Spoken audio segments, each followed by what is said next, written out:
Google's newest flagship smartphone is here. Meet the Google Pixel 7.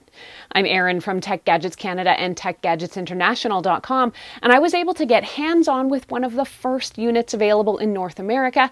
And in this review, I'll tell you what's new with the Pixel 7, what it can do, what it's like to use, and if I think it's a good Android smartphone for you. An early heads up, if you end up liking this video and finding it helpful, to please hit that like button and consider becoming a subscriber. Both those things help me keep making more videos that I hope everyone out there can continue to watch, enjoy, and learn from.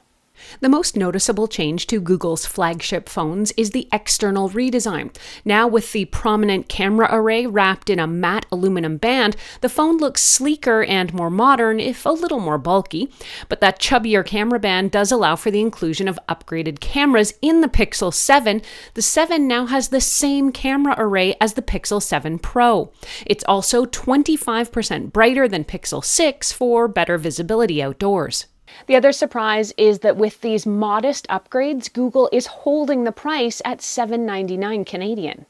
Let's dig in on what you get with the Google Pixel 7. Powered by Google's newest Google Tensor G2 processor and shipping with Android 13, these phones are at the center of Google's ever-expanding universe that also includes the Pixel Watch and Pixel Buds Pro earbuds. With the 6.3-inch display and smaller bezels or edges, Pixel 7 is a more purposeful design, according to Google. It weighs in at just 197 grams. The Pixel 7 has 8 gigabytes of RAM, and Pixel 7 Pro, by the way, has 12, and it also comes with 128 or 256 gigabytes of storage. The new Google Pixel 7 feels sleek and slippery, and it'll probably need a case to keep it safe. The edges here are a bit on the squared side, and they're ever so slightly sharper than those on the Pixel 7 Pro, which has more of a sloping design.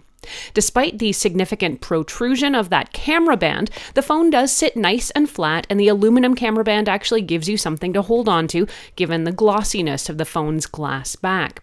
The screen has almost no edge or bezel, like I said, and it's bright, sharp, and detailed, making it easy to read or watch. If you want details, it's got a 20:9 aspect ratio, full HD plus resolution on an OLED screen, and with an up to 90 Hz refresh rate, it promises to be good for gaming and watching action-oriented videos. You can also turn on the always-on display, as well as enable Now Playing, which will identify songs heard around you. In my opinion, Google's battery life has always outshone Apple's. The beyond 24-hour battery life in the phone is back again here, which should give you more than enough juice for a day or two, depending on your use, and if not, Extreme Battery Saver can extend that up to 72 hours. When it comes to the actual battery specs, the Pixel 7 has a 4,355 mAh battery. Charging can take many forms. You can use the USB-C plug, a Qi wireless pad, plus it's got fast charging with about 50% charge in about 30 minutes when you're using Google's 30-watt USB-C charger, which is sold separately. There's also battery share, which lets you recharge your Pixel Buds Pro or another device off the back of the phone. Google has again improved the camera in the Pixel 7, so it's now equal to the one in the Pixel 7 Pro. That should mean better low-light photography, improved 4K video, and a wide field of view for things like group shots. I've always found Pixel photos to be sharp, clear, colorful, and even in low light and awkward situations, they take beautiful shots. I did notice, though, in some of the photos, they can be almost hyper colorful, adding maybe a bit too much intensity in some shots.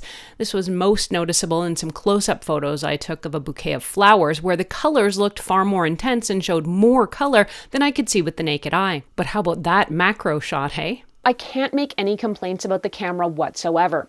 Popular camera features are making a return here too, including cinematic blur, which makes Hollywood-like videos, real tone, which better and more accurately replicates all skin tones, plus night sight, portrait mode, photo unblur to improve your blurry pictures, old or new, as well as the magic eraser feature for Photoshop type editing right on your phone. This phone is by no means an overhauled device, and none of the new features or spec improvements are deal breakers. Overall, there is a fresh new look and some minor feature improvements. None of these will probably entice you to switch, particularly if you already own something like a Pixel 6. But with all that said, let me be clear that the Pixel 7 is a fantastic phone with all the features you want and more at an affordable price. And if you have an older phone or you really count on using your smartphone for photography or video, the Pixel 7 would be a very worthy upgrade, particularly taking into account that the price is the same as it was last year. The Pixel 7 starts at $799 Canadian. If you want to read this review or reference any of what I've talked about here, head over to techgadgetscanada.com for a full write-up. There you can ask me any questions you have about the Pixel 7. You can also, of course, post them here in comments below. Thank you so much for watching. I'm Erin. Until the next time, you can find me on either Twitter or Instagram. I'm at ErinLYYC. You can also always catch me on Facebook at facebook.com/techgadgetscanada.